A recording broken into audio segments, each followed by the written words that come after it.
الحمد لله رب العالمين والصلاة والسلام على سيد المرسلين وخاتم النبيين سيدنا وحبيبنا محمد وعلى آله وصحبه اجمعین. با سلام و درود خدمت شما بینندگان عزیز. امروز هم در مورد گنجی پنهان از گنجینه‌های معرفت و ایمان صحبت خواهیم کرد.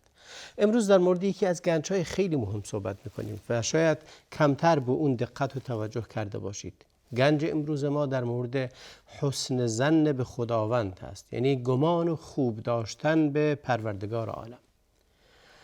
حسن ظن یعنی این که شما توجه این که انتظار خوب داشتن، همونطوری که در عربی میگه توقع الجمیل، این حسن ظنه.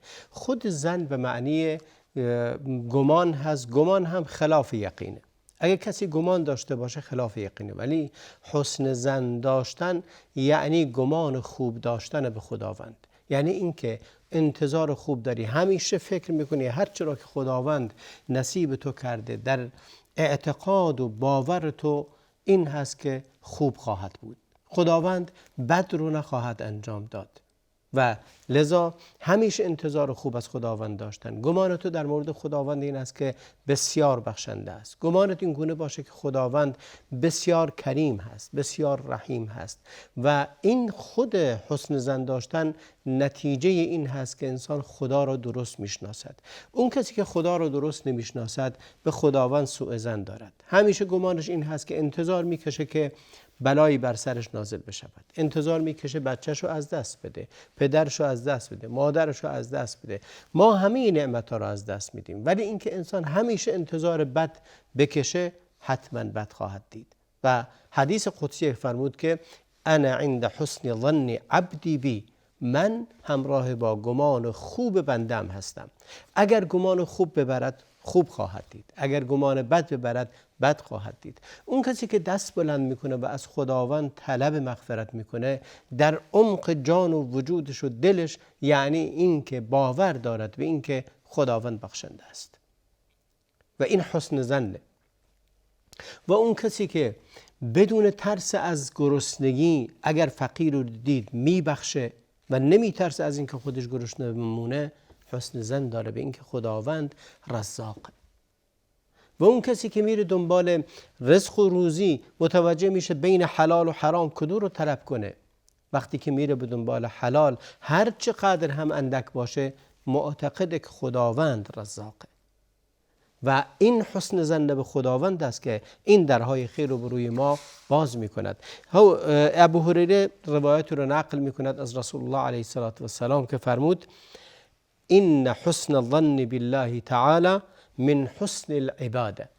حسن ظن بردن به خداوند از نشانه های خوب بندگی کردن و خوب عبادت کردنه.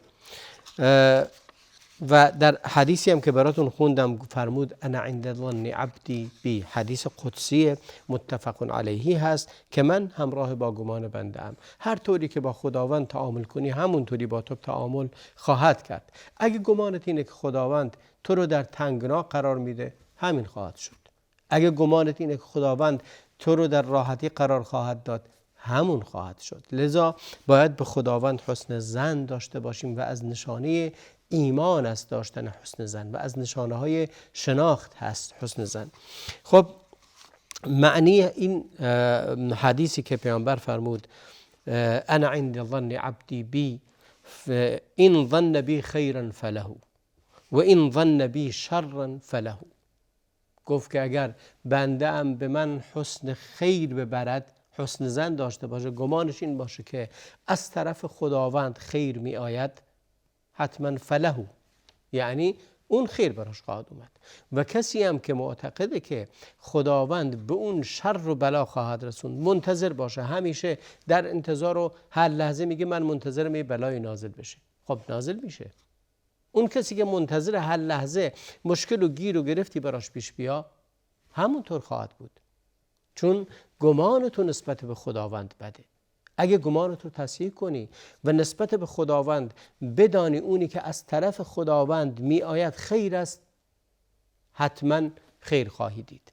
شاید در اون لحظه تنگی و سختی باشد. من براتون مثالی رو میزنم. اون کسی که در سوره کهف میخونید داستان خضر و موسی رو، وقتی که موسی رفت با خضر همراه شد، خضر زد یه بچه رو کشت.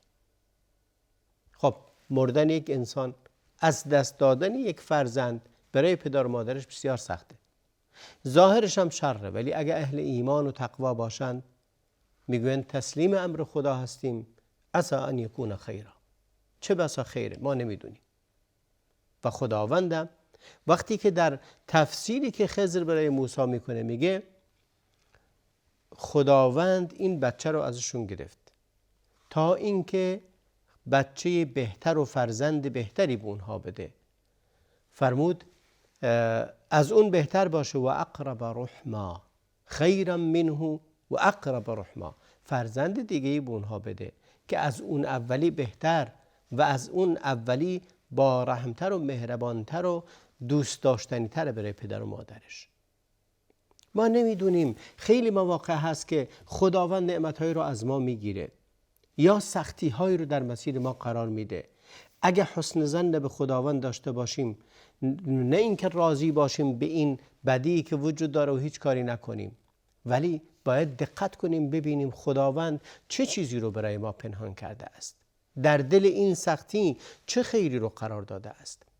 اون کسایی که در مقابل سختی‌ها و مشقت‌ها این گونه رفتار می‌کنند که این بدی که الان اومده، شر و بلایی که الان اومده، در پشت اون حکمت عظیمی نهفته است، حتما نتیجه خوبی خواهند گرفت و ناامید نخواهند شد. اولین درسی که از این خواهیم گرفت که یا اولین گنجی که از این گنجینی مهم حسن ظن به خداوند خواهیم گرفت این هست که به یأس و ناامیدی نمیرسیم، بلکه همیشه امیدوار و همیشه با پشتگرمی تمام میریم به استقبال همه اون چیزی که مورد امتحان قرار میگیریم در مقابلش. به خاطر همین و معنیش اینه که هر که به خدا حسن ظن برد، خداوندم همون گونه با او رفتار خواهد کرد. بذار قول ابن مسعود رو هم براتون بخونم. میگه والذی لا اله الا هو، یا در میگه والذی لا اله غیره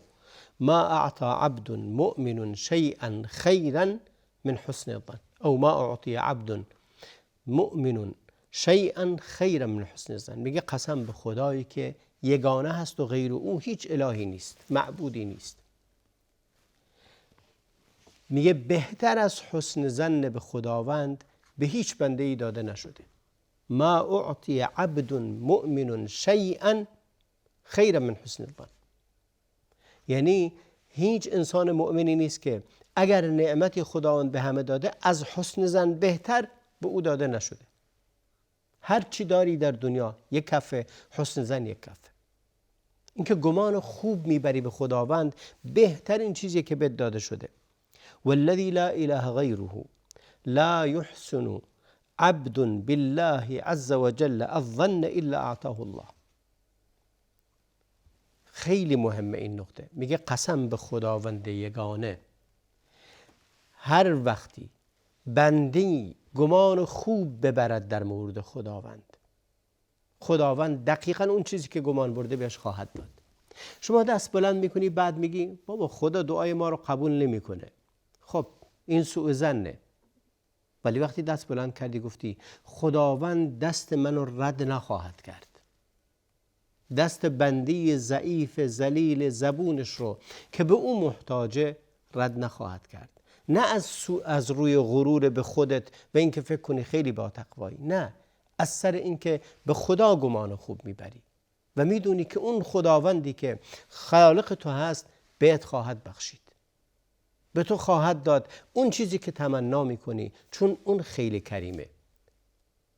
ولذا باید این گونه تصور کنی و این گونه فکر کنی که من به اندازه دعای خودم از خدا نمیخواهم، بلکه به اندازه کرم او ازش میخواهم و اینه که هر چی رو طلب کنی بهت میده. ولی وقتی که دست بلند کردی دعا میکنی ولی میگی نمیده، حالا اگه یه چیز بد میخواستم میداد، خب همینه، نتیجه این گونه خواهد بود. وقتی که انتظار داری تو دلت، تو قرار دلت انتظار داری همیشه بدی بیاد، خب بدی میاد. ولی وقتی انتظار داشته باشه که خداوند خالق کریم منان بهت همه خوبی ها رو خواهد داد، حتما خوبی میده و خیر خواهد رسید. حتی در دل اون بلاها و اون آزمایشات و اون سختی ها و مشکلات هم به تو خیر خواهد رسوند و نتیجه اون خیر خواهد بود. نه اینکه فکر کنید حالا من یک روزی درباره این صحبت خواهم کرد که همه دردها و رنجها و بلاها گنجهای پنهانی از طرف خداوند هستند و صحبت هم کردم در گذشته در این بار. ببینیم سهل قطعی چی میگه. میگه رأیت مالک ابن دینار رحمه الله فی منامی. میگه من خواب دیدم مالک ابن دینار رو دیدم، بهش گفتم یا ابا یحیی لیت شعری ماذا قدمت به علی الله عز وجل. میگه چه تقدیم کردی در نزد خداوند، چگونه پیش رفتی؟ گفت که قدمت بذنوب کثیره، میگه به گناههای زیادی پیشگاه خدا رفتم. فمحاها عنی حسن الظن بالله، میگه با بار زیادی از گناه به پیشگاه خدا رفتم ولی یه چیزی اونو برای من پاک کرد، همه رو مثل یک پاکون زد همه بار گناه همو خط زد و پاک کرد. گفت اون چی بود؟ حسن الظن بالله، گمان خوب به خدا بردن. این که گمان برده بودم خدا غفار الذنوب، همه رو بخشید.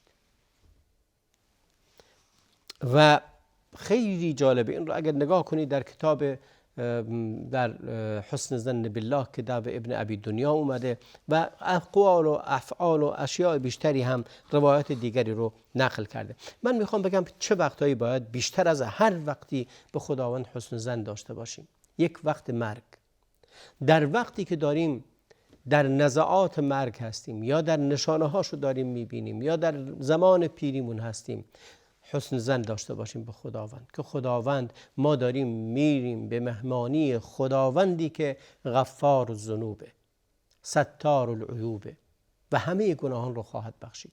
در وقت نزعات مرگ باید به خداوند گمان خوب داشته باشیم. اون کسی که گمان خوب داره حتما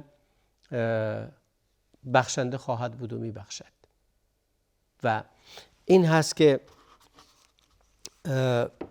حدیث جابر رو براتون بخونم. میگه لا یموتن احدکم الا وهو یحسن الظن بالله عز وجل. روایت مسلم خیلی هم مهمه.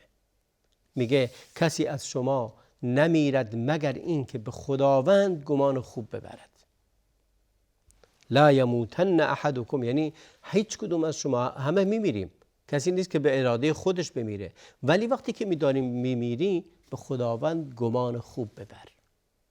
وقتی که دیگه نزدیک شده، میدونی نشانه هاش رو میبینی، یا بیماری یا مریضی یا هرچه، ولی از همه مهمتر اینه که هر لحظه به خدا گمان خوب ببری، چون نمیدونی کدوم لحظه واقعا مرگ تو میرسه. مرگ‌های ناگهانی این روزگار خیلی فراوانه، لذا دائما به خداوند حسن ظن ببریم. و میگه واصلة الاسقع اومد پیش ابی اسود جرشی در حالی که داشت در آخرین لحظات مرگش بود. میگه فسلم علیه و جلس، سلام کرد و نشست. فاخذ ابو الاسود یمین واثله، میگه ابو اسود دست راستش رو گرفت و فمسح بها علی عینیه و وجهه، دست اون رو گرفت، یعنی دست واصله رو گرفت و کشید روی چشمش و صورتش. فقال له واصله واحدة اسألك عنها، گفت که من سوالی ازت دارم. واصله از اسود گفت، یعنی ابی اسود که در حال مرگ بود، گفت که بگو چیه اون سواله؟ گفت کیف ظنک بربک، گمانت در مورد خداوند چطوریه؟ فکر میکنی تو رو میبخشه؟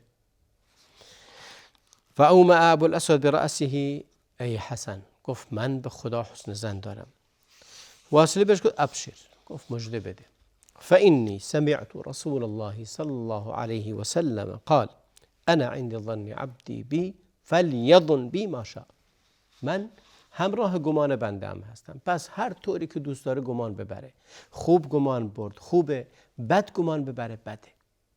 پس باید لحظه رو واقعا غنیمت شمرد و یادتون نره لحظه ای پیش میاد که لحظه مرگه و در اون لحظه چطوری با خودت رو آماده کردی از لحاظ فکری، ذهنی، قلبی، چطوری خودت رو آماده کردی که با خداوند عالم ملاقات کنی. آیا فکر میکنی همین که پاتو گذاشتی اونور با عذاب و با سختی باید مواجه خواهد شد، یا خداوند رحیم و کریم منان تو رو خواهد بخشید؟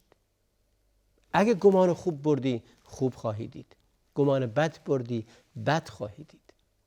هر کاری که میکنید با حسن ظن به خداوند باشد. در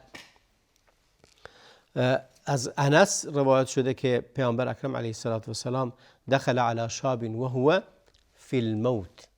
پیامبر رفت به عیادت مریضی در حال مرگ بود. بهش گفت که کیف تجدک، تو رو چطوری، در چه حالی هستی؟ قال والله یا رسول الله اینی ارجو الله و اینی اخاف ذنوبی. گفت که ای خب پیامبر، به خدا هم امیدوارم به رحمت خداوند و هم از گناهانم میترسم. فقال رسول الله علیه السلام، پیامبر بهش گفت که لا یجتمعان فی قلب عبد فی مثل هذا الموطن الا اعطاه الله ما یرجو و آمنه مما یخاف. پیامبر فرمود که در دل انسان مؤمنی جمع نمی شود، لا یجتمعان فی قلب عبد فی مثل هذا، در این جایگاه در دل انسان مؤمنی دو چیز جمع نمی شود مگر اینکه خداوند اون رو عین اون رو باش تعامل خواهد کرد. اعطاه الله ما یرجو، اگر رجای هر چی رو داره، امید به هر چی رو از خدا داره بهش میده و از چیزی که میترسه اون رو در امان خواهد قرار داد. این خیلی نقطه مهمیه که انسان به این شیوه با خداوندش تعامل کنه و نتیجه رو خواهد گرفت که قطعی یقینی در لحظه مرگ چیز مهمی که همه ما به اون محتاجیم امید به رحمت خداونده و حسن ظن به خداونده. اگر چنین حسن ظنی رو در خود ما دیدیم، یقین بدانیم که بهترین و خوبترین وضعیت رو خواهیم داشت و جایگاه ما بهترین جایگاه خواهد بود. ولی اگه کسی فکر کنه سوء ظن به خداوند داشته باشه و بد فکر کنه و منتظر عذاب باشه، عذاب خواهد دید. پس همیشه انسان از کریم ها انتظار کرم داره. وقتی که شما انسانی رو انتظار کرم ازش داری، ببینید چه اعتقاد خوبیه. حالا این رو بذارید کنار، با خداوند چگونه تعامل کنید. اگه خداوند رو انتظار کرم و بخشش ازش داشتی، تو رو میبخشه. ولی اگه انتظار بدی داشتی، به تو عذاب خواهد داد. به انتهای برنامه امروز رسیدیم.